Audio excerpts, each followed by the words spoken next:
All right, welcome to a new style of video. Today's build is going to be the Priest of Meridia, basically a Altmer following Meridia using the Ritual Stone. As you can see right now, though, I do have the Amulet of Kinnereth with the Kinnereth Blessing just early on so I can have enough stamina to really make use of the Altmer racial ability Transmute Magicka. But this is a little bit different than what I normally do for my video series. Right now I'm just kind of showing off the active effects and all of my starting gear just so you guys can see how I started. We are starting here level 1 in Saarthal. It's not the easiest start, but Draugr aren't particularly difficult if you come prepared especially. They're just a bit slow to kill because they have so much health. We are a Sun Mage, of course, so it does make it a little bit easier for us to fight Draugr. Our main concern is going to be these shouters. So one thing to go over about this run is that this is not a permadeath run, and you will actually see that this is not a permadeath run. I did not keep track of how many times I did die, but it was probably around like 3 to 5 times, I think, somewhere around there. Most of it was, I think all of them were actually up until mid-game. Once I got closer to late game, pretty much didn't have any deaths at that point, which is kind of how it goes for a mage. You know, you do kind of start off a bit squishy. As you can see here, I only have 100 armor rating, and in some cases I don't have any armor rating because my mage armor spell will wear off. So the main schools of magic we're going to be focusing on with this build is going to be Restoration and Alteration. Alteration primarily for armor spells and buffs, occasionally using some absorb spells, but once we get some better healing spells, we'll primarily stick to using that for healing, which you will see right here. I wasn't sure what the best way to deal with this trap was going to be. I thought I was far enough away, but alas, the first death of the run. Now, this death, as you can see here, is basically like restarting the whole build, so it's like, okay, if we were playing permadeath, it's like, all right, I just restart there. It's not that big of a deal. I just run back through everything I just did. But here we go with the final fight in this location, which is Jirik. I did not actually use any of my insights inside this dungeon. I wanted to try it all at level 1 with just the novice spell. I did use just the standard linear leveling with 1.0 as far as the speed. This was a super close fight here. But later on, I do change to stay with the linear, because late game, I think linear is actually harder than the other leveling type. But I do change it to 2.0 so that it costs twice as many insight points to level up. You will see a couple times I've noticed that NPCs or enemies, just in general, AI kind of just like stops. I don't know why. I don't know if it's like a sun magic thing or what. But here we have Sunfire. We have leveled up, so we do have the Apprentice spell. I'm really bad at remembering the names of the spells once we get past Apprentice. I always get the names confused. So here's a little bit of use of the like absorb spells, like in a pinch. That was a high level archer, so it was a little scary. Right now, we're just pretty much trying to gather some resources and gain some levels. So we're just taking on some bandit content, get some decent insights, get some gold. The commentary for this video probably won't be 100% commentary because I don't think I'll have something to say at every point, as this is a near hour-long video. But I will try to cover situations or just, you know, good talking points as we go along here. One of the main ideas behind this build was actually making use of the Master Restoration spell, I believe it's called Penetrating Light. It is a concentration type spell, similar to like how the Novice Destruction spells are. And we're going to partner that with the Effigy of the Sorcerer, which you will see in my game. It's called Effigy of the Mage, is because I renamed that one and added a new effigy a while back. But I decided I'm going to rename the effigy I added and put the original Sorcerer's Effigy back to being called the Sorcerer's Effigy. But basically, the Sorcerer's Effigy, it reduces your spell cost when you're at near full magicka. And it also increases the duration of, or the magnitude and duration of the spell that you cast. So this partners really well with concentration spells because it only checks on the initial cast for the cost and the spell power. I believe that's how the spell power part works. I know for sure at least the cost does. So basically when we're at full magicka, we'll be able to reduce the cost of our concentration spell the entire time we're using it. So our main plan is going to be building a very large magicka pool and trying to lower our spell cost as much as we can for restoration spells. With Meridia, we are getting a boost to our sun spells, and later on we will get a sun cloak. We do have to be super careful here, though, because being a follower of Meridia, our detriment is that we take more damage, more physical damage from undead. And that does actually come up. I did have one end-game death because of Meridia. I got hit by a normal attack from a Wrathman in the Soul Cairn, and it just absolutely one-shot me, obliterated me. I think I had like 400 health or something. Here we're going for our effigy. So as you saw there was a little bit of a sunlight shader as we hit this giant with that silver sword. You won't really see me use a sword hardly ever. I just wanted to like try to see what the damage was going to look like, because when you follow Meridia, your silver weapons and sunlight weapons actually do additional sun damage, which is pretty neat. But didn't really particularly want to get into melee range too often with undead, so I was like, yeah, I'm not really gonna plan on using a sword here. So right now we are hunting for some peerless jewelry, and this is always the scariest part of this dungeon, is this first little Falmer mage here. Sometimes they send out ice spheres or whatnot. This is, I would consider, the first real death of the series. So you might have seen there, if you go back and rewatch it, as I was about to get the last hit on that Falmer, my game decided to say, fuck you, and lagged the shit out. So I just completely missed. Like, I would have hit him if it didn't lag.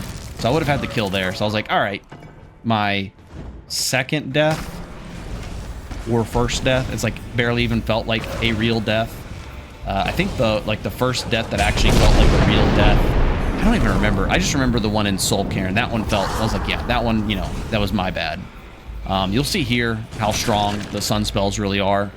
We're able to kill Crawlmill like really easily. And since we already have the first piece for the Galder Amulet, we're going to go ahead and work on getting the next few pieces, because getting the full Galder Amulet would be super nice for this build. Just having that rank 2 magicka health and stamina, just all those extra stats. There's just not another amulet that we'll get like early on that is going to even come close to comparing.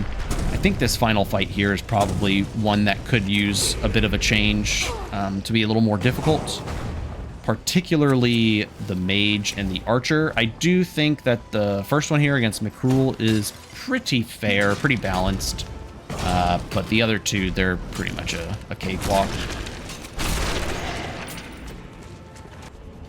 Another advantage of doing this quest is all the undead that we're going to kill is going to work on our scaling bonus with Meridia, which is boosting our magic resistance. Something I should have touched on in the very beginning of this video.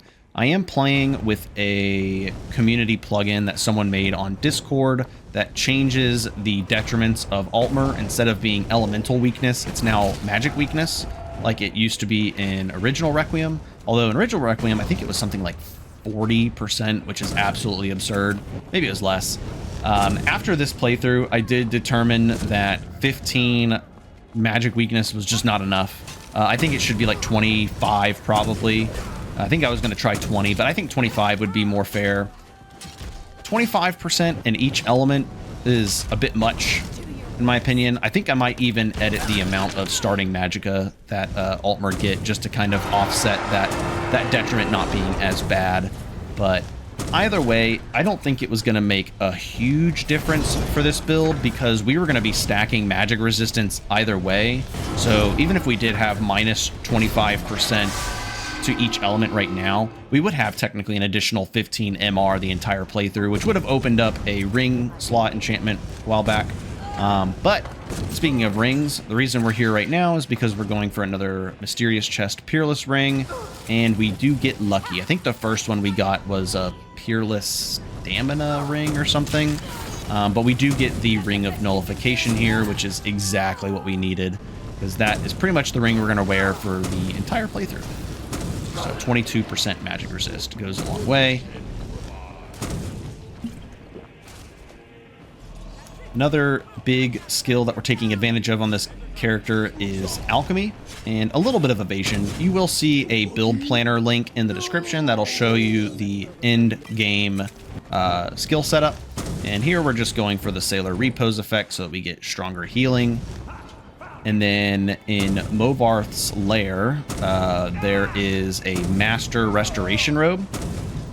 Almost died here. You'll see here in just a moment. This guy sneaks around the corner and flanked me. I didn't even know. Right there. Luckily he missed. Because getting hit by a vampire's melee attack is going to be very detrimental. We do have 530 armor rating, 370 health, so we do come prepared. Restoration plus Alchemy is actually crazy. You're just able to regenerate all of your stats very quickly and be able to sustain for a long time. So here's a good little DPS point here. We're just using our apprentice spell, but I mean, we're just tearing through Ghoul's boss here, which this guy is known to be really tough. I mean, over 2,000 health, and he went down pretty quick. So Sunburst is the adept spell, which is similar to like a fireball. So it does have a pretty large AoE. The thing about these sun spells is that they have very long casting times compared to other schools, as well as really high cost. So their actual spell cost is really high. So here we do get the expert spell, which is Sun Blast. And the rest of this video is going to be a montage of me dual casting Sun Blast. OP spell probably needs a bit of tuning.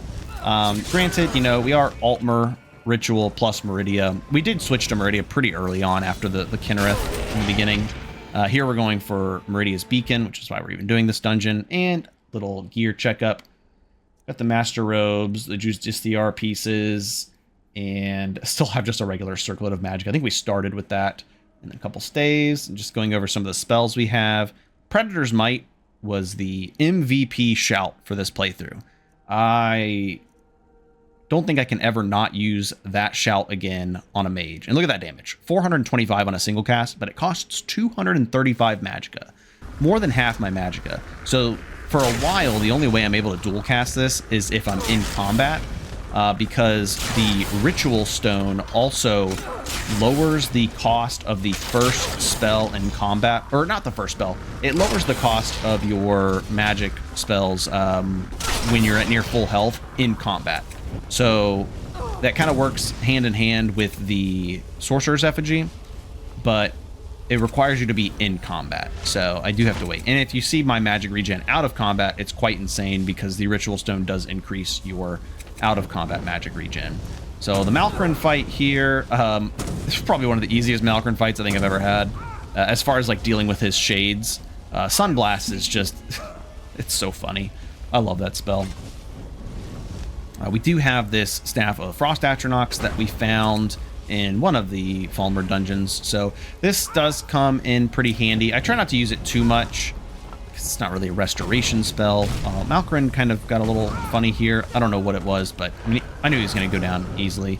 Kind of make a mistake here, trying to use the Sunblast spell. I should just like try to single target, focus on Malkrin's Shade, but either way, Malkrin's Shade, it's, you know, when it comes to fighting undead on a restoration mage, it's not going to be super challenging.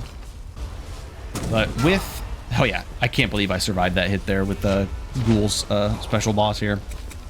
When I say Ghoul's boss, I'm referring to GhoulSmasher, as a member of the Requiem 3tweaks community who makes a lot of fantastic mods, including added enemies, added dungeons, balance changes, bug fixes, you name it. We do kind of alternate between our objectives, between College of Winterhold, main quest, DLCs, which is a really nice, healthy balance. I found this playthrough to be very balanced in a sense of progression, which is a really nice change. I will say that I did level fairly quickly from the early and mid game. I do think I will change my leveling speed for future playthroughs.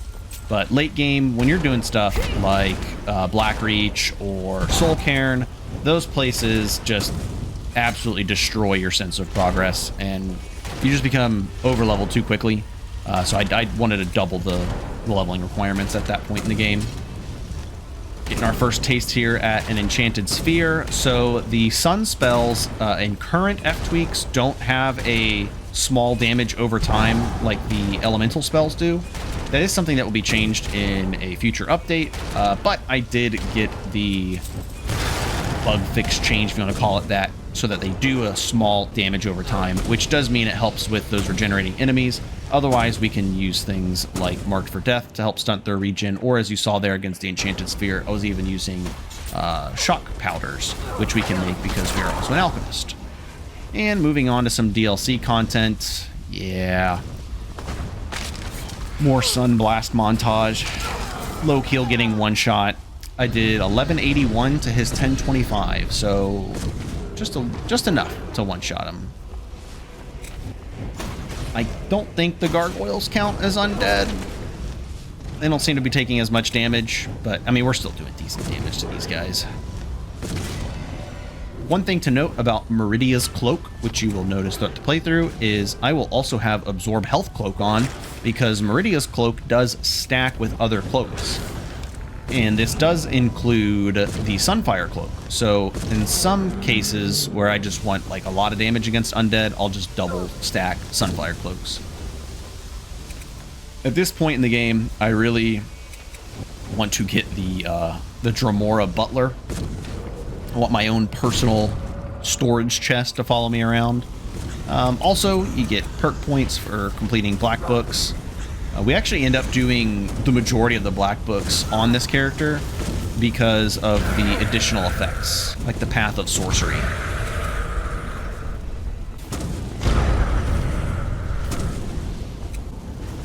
Seekers are damage sponges. They have a lot of health, but we are able to destroy them with AoE spells.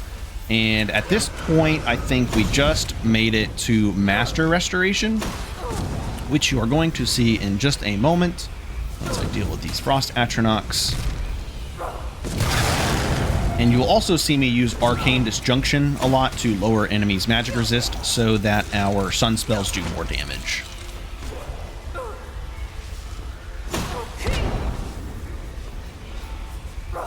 So before I use the Master Spell Penetrating Light here, I do always want to make sure I am at full magicka. You can see that insane damage there. I want to make sure I'm at full magicka at all times when using it because it works with the Ritual Stone and the Sorcerer's Effigy that it's lowering my spell cost.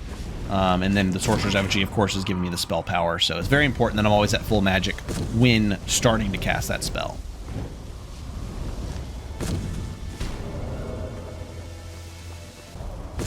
One thing I did not take advantage of as much as I should have is restoration cost reduction potions.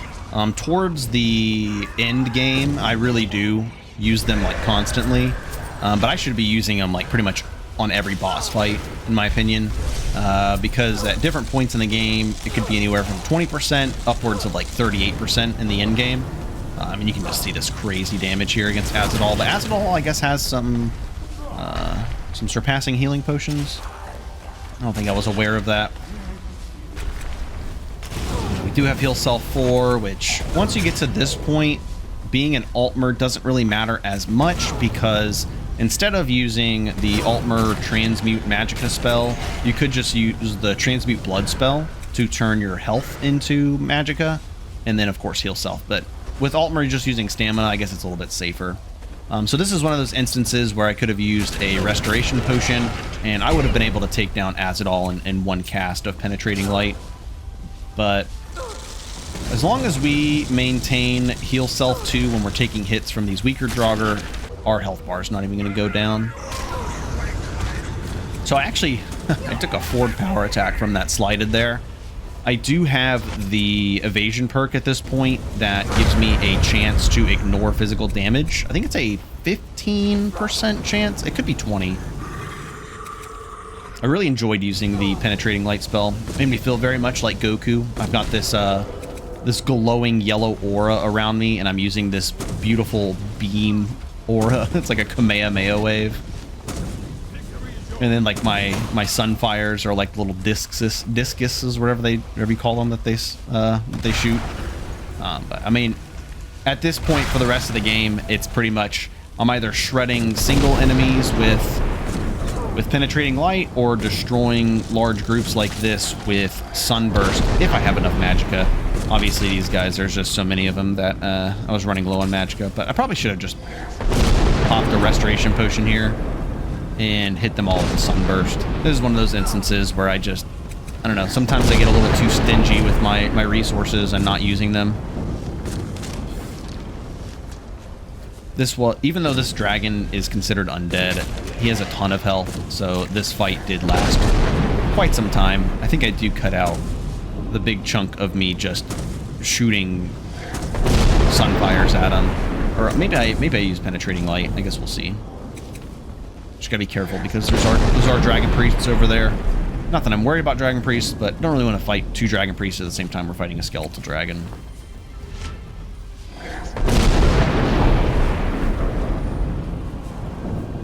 And then we can see the damage of penetrating light here.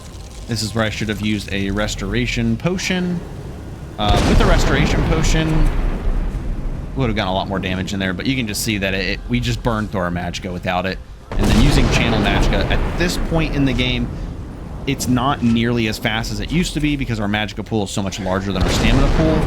And as we get more and more magicka and our regeneration gets better, the transmute magicka spell is just not nearly as useful. Well, I guess I'm forcing you guys to go through this because I thought I cut this section out. And I'm not going to go back and edit it, so you're just going to have to deal with it. This is the first time I have done a video like this where I have recorded gameplay with no commentary and have just done post-commentary on an actual playthrough. Of course, on like some of the guide videos, I've done this, but it was a bit different in those cases. Those cases, I was following a script for the most part. This is just pretty much open. There's no script on this one. I don't even know what I would type up a script to say. Pretty much, I played this, I'm watching it, and I'm commentating as I go through. So we'll learn as we go.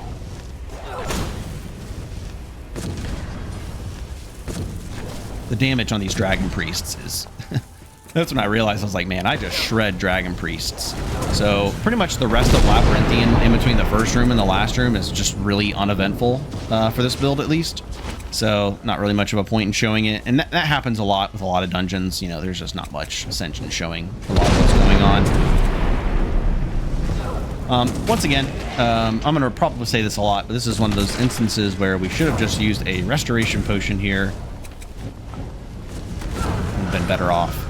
And once again, when we're looking at our magic resistance and our elemental resistances, if we were playing with the standard Altmer, we'd have minus 25 to each element, but we would also have 15 more magic resist, which would mean we would not need to wear the Ring of Nullification.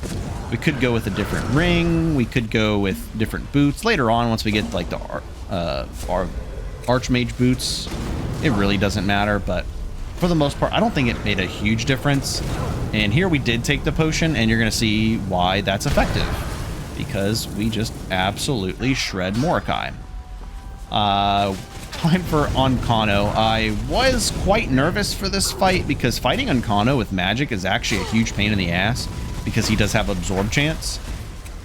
But I will say the previous times I have fought Onkano with magic was on elemental mages. And because those are resisted by both magic resist and their respective element, it was a lot worse. But doing it on a sun build made it a bit easier. There is a type up on the 3tweaks website that kind of explains the mechanics of this fight, and I did touch up on that before fighting Onkano. So there are times where I do try to just like do like a quick one tick on the eye with the staff. Because I believe it's on it's like a 10-second timer or 15 seconds. You can check the 3tweaks website to see what it is. But basically, if you just tap it before he gets the chance to, whenever it resets, he won't become invincible. But unfortunately, it does seem like I broke his AI when trying to do that. and you'll see here he has become a vegetable. But you know what?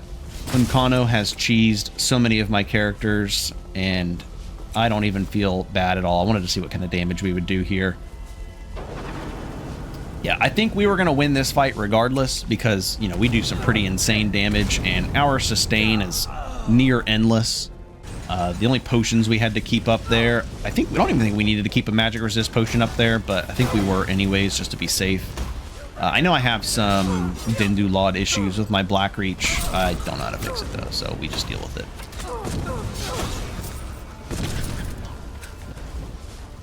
This build was a lot of fun just because it does really well with large groups and has insane single target damage, crazy sustain, really great survivability. The main thing you have to look out for is just like end game undead one-shotting you with normal attacks because you're so weak to undead physical attacks. I did make a point to wait to going to Blackreach like as long as I could I try to push it back for a while because once you go through Blackreach, you just get so many levels that it kind of trivializes the rest of the run. But once again, we did double our requirements for insights, and we took the Ogma Infinium, I believe, for magic. Yeah, because look, we're at 680 magicka.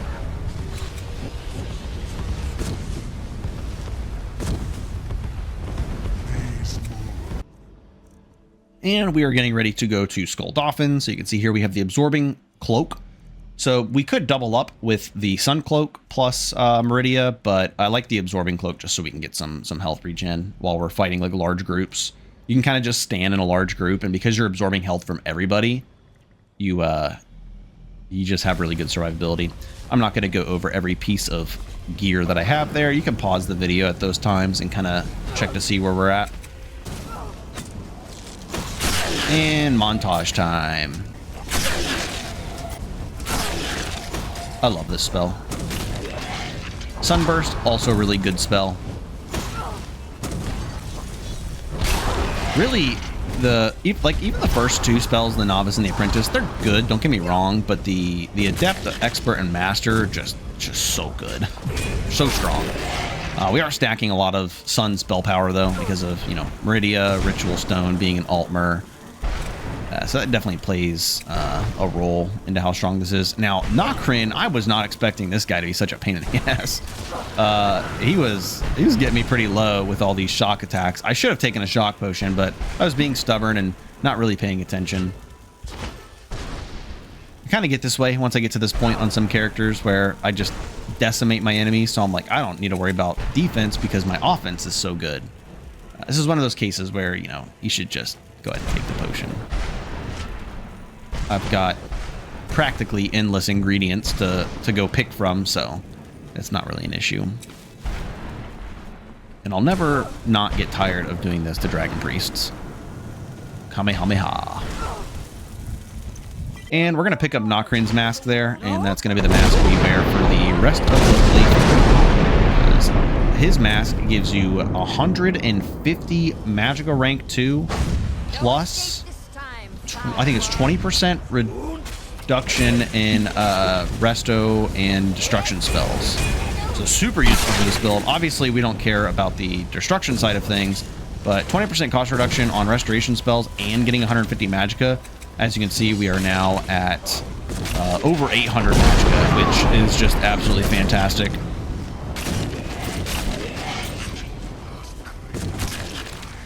One thing I am not the biggest fan of on playing builds like this is all of the micromanaging between buff spells and potions and shouts, and it does make things more complicated, and it does lead to you know, more chances that you'll make mistakes if you're playing this on permadeath. Obviously a bit harder because of that. Things like forgetting to take your restoration potion, or your putting on your like Predator's Might, or just, you know, small things like that. Oh, I wouldn't say Predator's Might is small, but getting Predator's Might rank 3 is just so good for a mage build. This way you can just pump as much as you want into magicka and let Predator's Might assist your stamina and health. Here you see how useless the circle warding spell is. Please get rid of ritual casting. Such a terrible mechanic. Keep getting kicked out of it, even if I'm not getting hit directly by something. I don't know. It's super weird.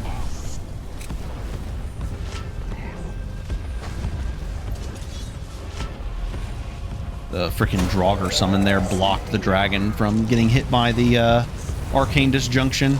Also, the other thing about penetrating light is this spell has insane range.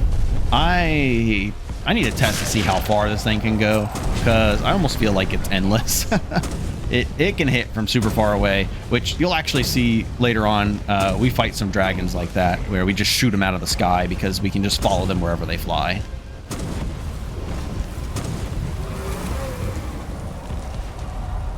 The Sunfire spell is kind of hard to fight dragons in the sky with because of how slow the projectile is.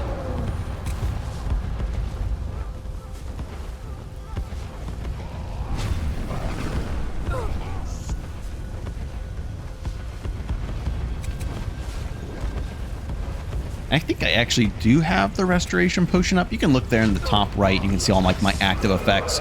All the negative ones right now are from the Absorb Vitality Shout, constantly draining my stats. But the top right one, the little restoration symbol with the arrow pointing up, I believe that is my restoration potion active effect.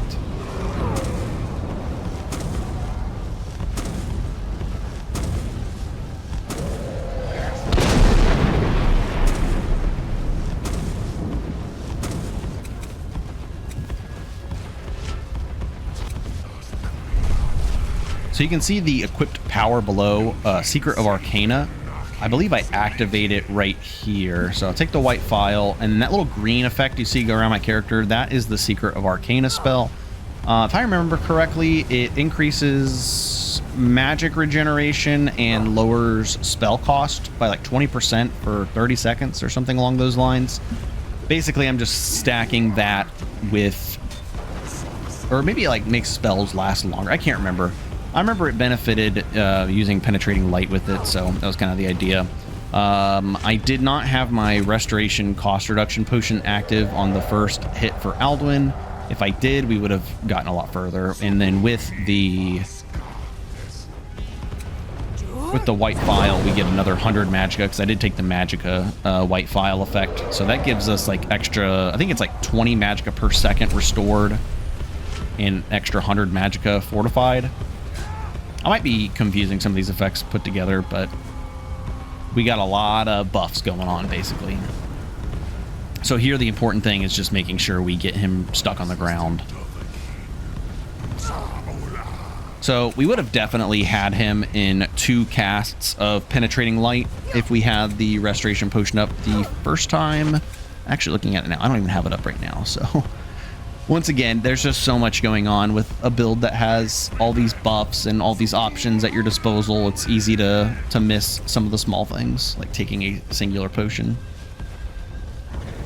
Got a nice little third-person action here.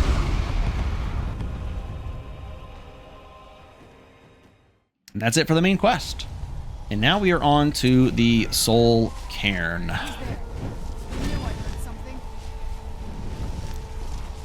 I don't know if it's good or bad for us that slighted are not undead. Good that we don't take extra damage. Bad that our spells don't do extra damage. So we do get hit by some forward power attacks.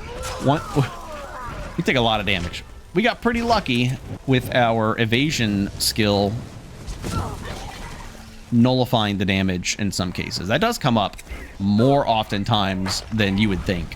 Then Illuminating Light is another, I believe it's a master, maybe an expert restoration spell, but it is kind of like a detect life for undead and Daedra, which is absolutely perfect for the Soul Cairn, because that is all that is here. Once again, we get hit by the forward power attack, gets the knockdown, but 2 procs in a row of no damage. Comes in super clutch.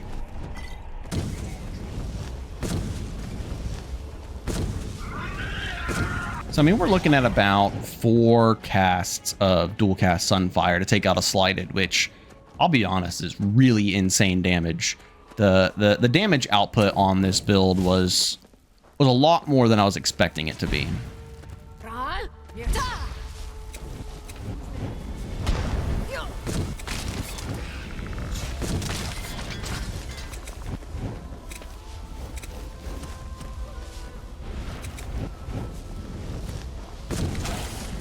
The only annoying thing about the illuminating light spell is that oftentimes it does kind of make it hard to see what the enemy is actually doing. Yes, you know where they're at, but you can't really tell if they're swinging their weapon, getting ready to swing. So information like that, not being able to have it easily, is actually quite challenging.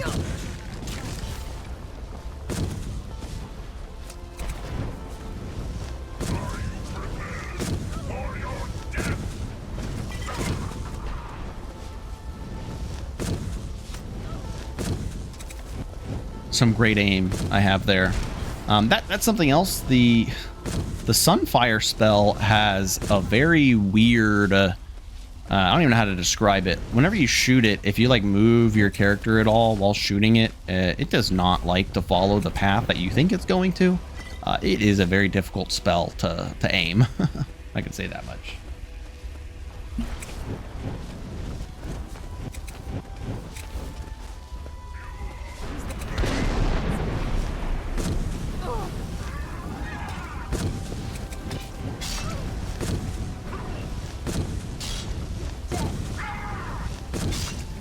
LORKHAN is kind of hard to do recording of. Oh yeah, this is where I almost died again to another Wrathman. I think I did forget to include the recording part. I almost died there for sure.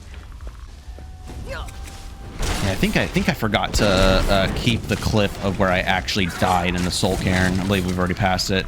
But basically, I had to restart the entire LORKHAN because I didn't have any like auto saves or anything. So I once again had to go through the LORKHAN deathless anyway, so it wasn't that big of a deal. But after the Wrathman death, it was a great sword. He just one-tapped me with a normal attack, full health, 420 health. But that's Meridia for you. That's the detriment. But after that, there are no more deaths at this point. So we do the rest of this with 1 life. But that's, you know, kind of to be expected at this point in the game. I believe we're still only running Mage Armor 4. I think I didn't get Mage Armor 5 until after LORKHAN.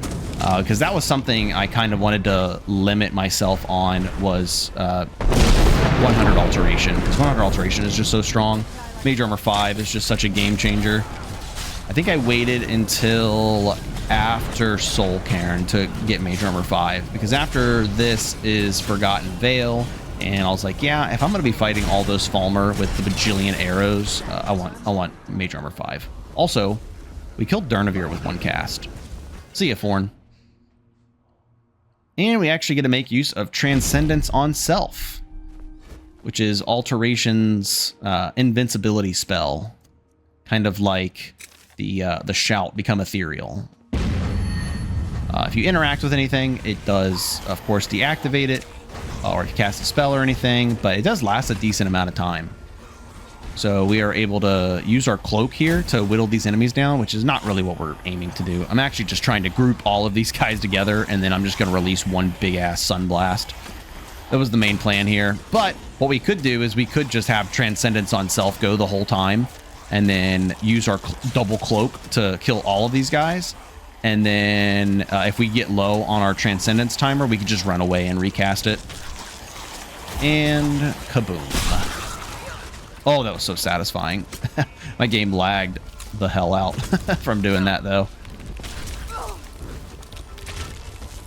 Some of the most satisfying things about this playthrough were the absolute decimation of multiple groups of enemies and the insane single target damage. Vierthur is nerfed at this point since the last time I fought him.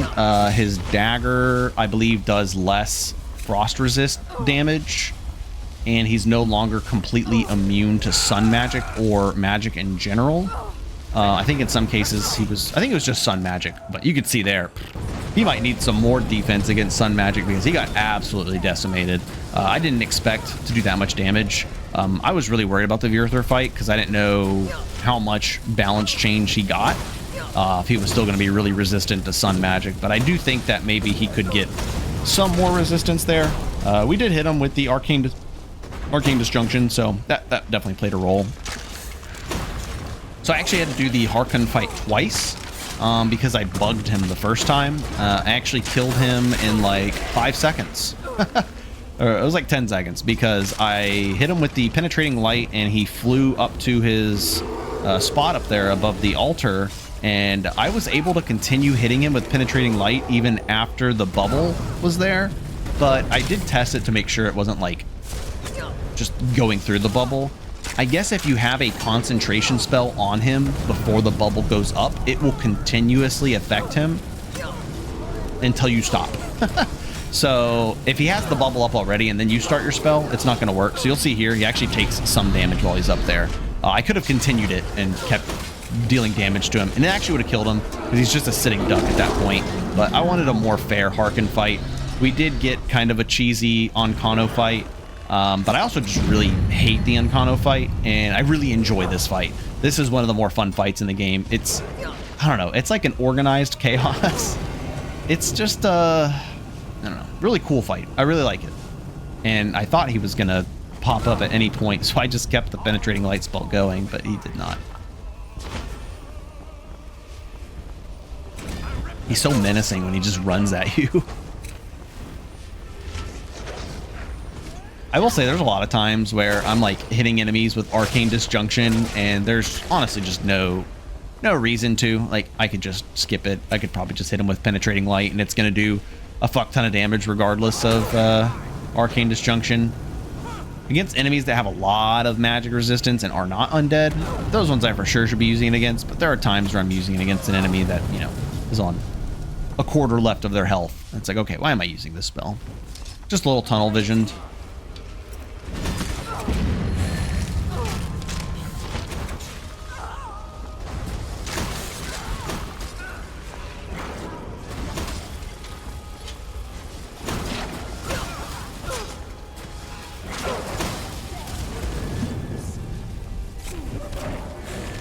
Taking our Fortify Restoration potions so that we can just take care of all these adds.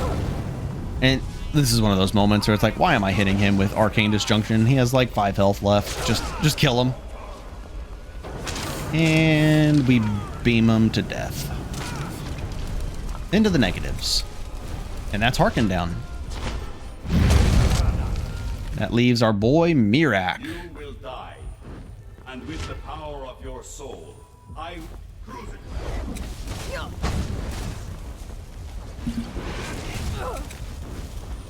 So I kind of took my potions a little bit late there, but with I have the food item, the dumpling or whatever that grants you extra fire resist, just because I know his biggest attack is his fire explosion attack that does like a crazy damage over time.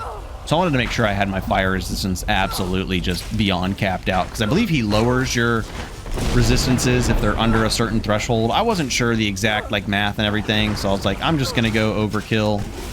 It is what it is. My potions of elemental resistances are like 76% at this point because we're min-maxed. For the most part, we're pretty much min-maxed on the majority of things here that we have available to us. The only crafting we did was Alchemy. We have some Evasion perks, which you'll be able to see like all the perks and everything in the description below. It's at this point that I remembered how, you know, you're actually supposed to fight Mirak as a mage. And whenever he started flying away and the dragon was landing, I was like, oh yeah, I forgot. I can just kill his dragons and then he will not be able to resurrect himself or heal himself like that. So you're going to see the true power of penetrating light's the range here. It is quite hysterical to me. Also disregard the missing textures. I did not have the required file for a certain retexture mod for Solstheim. Did fix that after this playthrough though. So just look at that range on that. And like the range, the damage, this is just like, I don't know, this is like hysterical to me that you're just able to shoot dragons out of the sky so effortlessly. And with Mage Armor 5 and Dragon Aspect and all these other effects, just, you know, you're not worried about these thralls here fighting you. You just ignore them. Just keep shooting the dragon. Dragon's dead. One more dragon left. I don't know if you'd say call it lucky, but Mirak does kind of like hide behind that pillar for a good chunk of the fight. He's not shooting shit at me the whole time. I guess that's kind of lucky, but you can see from our resistances that it didn't really matter too much. Even though my guy helped us get over here, he is a necessary casualty, because if we don't kill him, Mirac will. And we get him with one cast in the sky. Penetrating Light, crazy spell.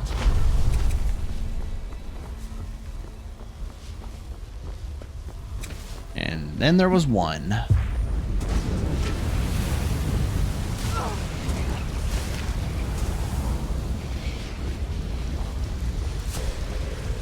I believe I have like 9 surpassing. Oh yeah, here we go. 9 surpassing healing potions at this point, and I don't think I've used a single one.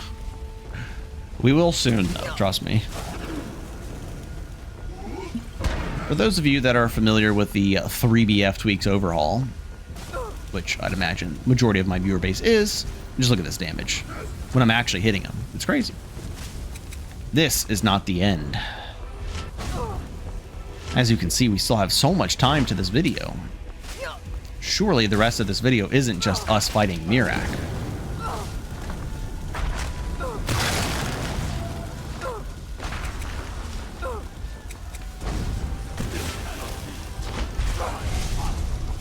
We do have the level 100 Alteration perk that gives us some spell absorb. I think it's 15%, maybe it's 20. It's like 15 or 20%.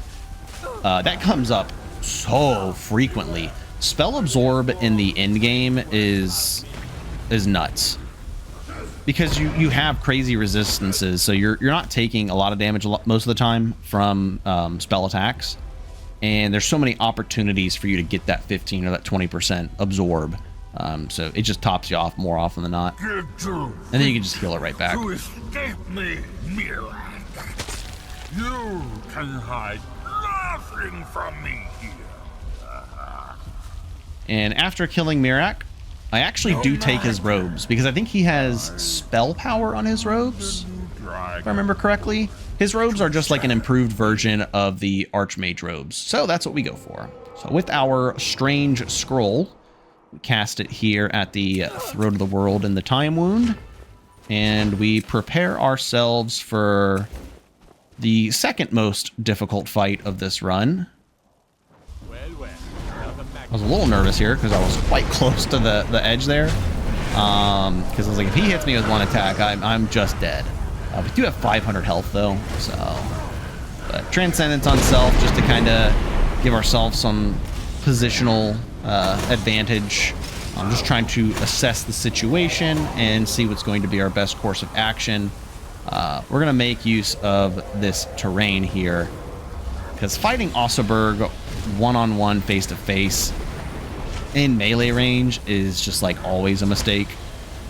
This guy like one-shots everybody.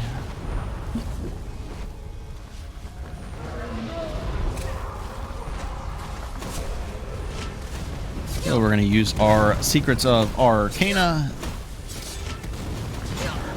We're going to hit Osseberg with the Arcane Disjunction, and we are going to Kamehameha Wave him to death.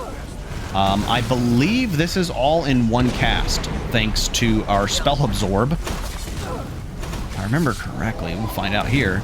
I mean, you can see how much damage we're doing already. He does have at least one surpassing that he used. Stromora here nearly took us out. Yeah, with all the different magical enemies fighting us, I think here in a moment I'll actually take a healing potion, which I should have done earlier, because my crafted healing potions are like 1800% healing regen, which is crazy. Min-maxed alchemy goes burr, who would have imagined. But yeah, one singular cast of Penetrating Light. I think I was like missing my button for Surpassing Potion.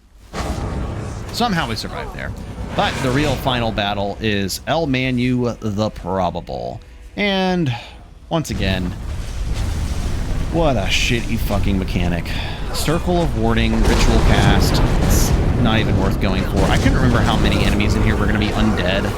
I just remember there's a lot of like spirits and dragon priests and stuff, so I was hoping that I just had like a little safe space where I could like heal up and keep some enemies off my ass, but it just didn't work out. We did use Osseberg's Reserve, which is an alcohol item that gives you 1,500 health. No, gives you 1,000 health, but lowers your stamina regeneration by 50%, which we do not give two shits about because we have respite plus heal self 4, so our stamina is almost never an issue. And this just lets us basically tank almost anything at least once and gives us the opportunity to heal it back. Pretty much no enemy in this section of the fight should be able to do like significant damage to us anyways, with 800 armor rating and 20% physical damage reduction from Mage Armor 5. But there was a little special twist in this fight that I was not aware of. And I'll be honest with you, I did not expect to be able to complete this fight. I did not think El Manu was going to be possible to kill with magic, because I've tried him before on like min-max destruction mages, and you just don't do enough damage. But this build, the sustain is nuts, the damage is nuts. I'm getting obliterated right now, but I'm taking no damage because we're past the magic resist threshold.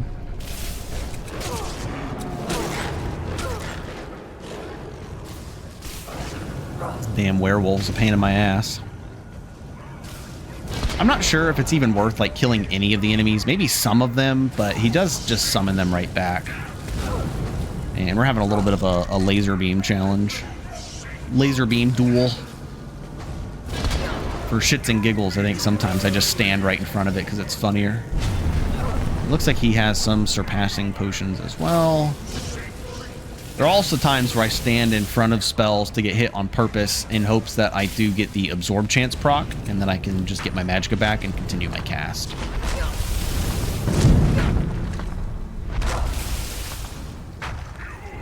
This is one of the enemies where Arcane Disjunction is really important because El Manu does have capped resistances. It's very useful to be able to lower his magic resist so our spells do more.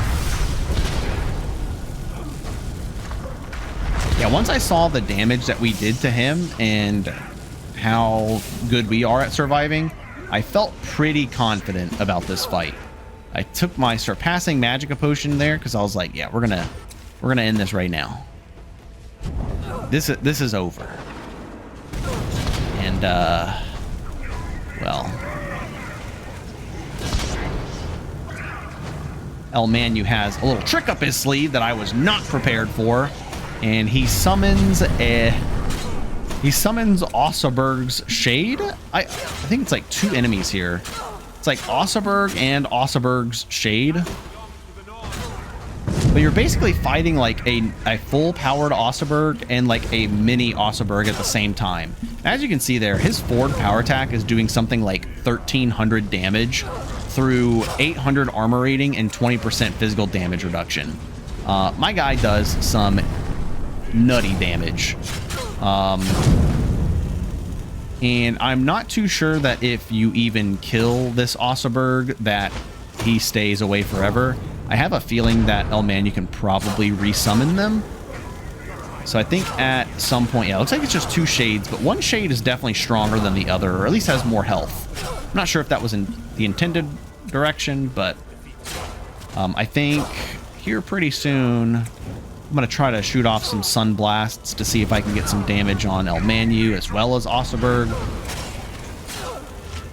But I do come to the realization that if we just blast El Manu, Osseberg goes away. So that is the plan.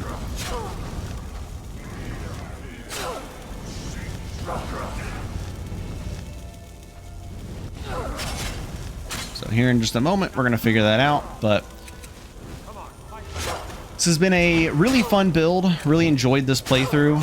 I kind of want to try something similar, like similar idea, but with like Alteration, like the telekinetic earth spells. But that'd become something to do later on. I don't want to play like the same exact build, but with just different spells back to back or something. So maybe in the future we'll try something like that.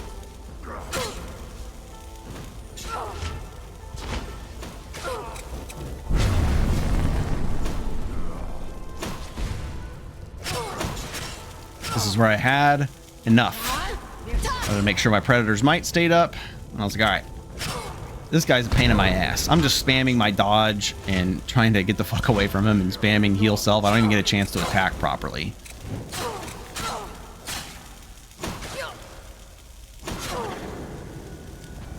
And that's it. So thank you guys for watching, and I'll catch you next time.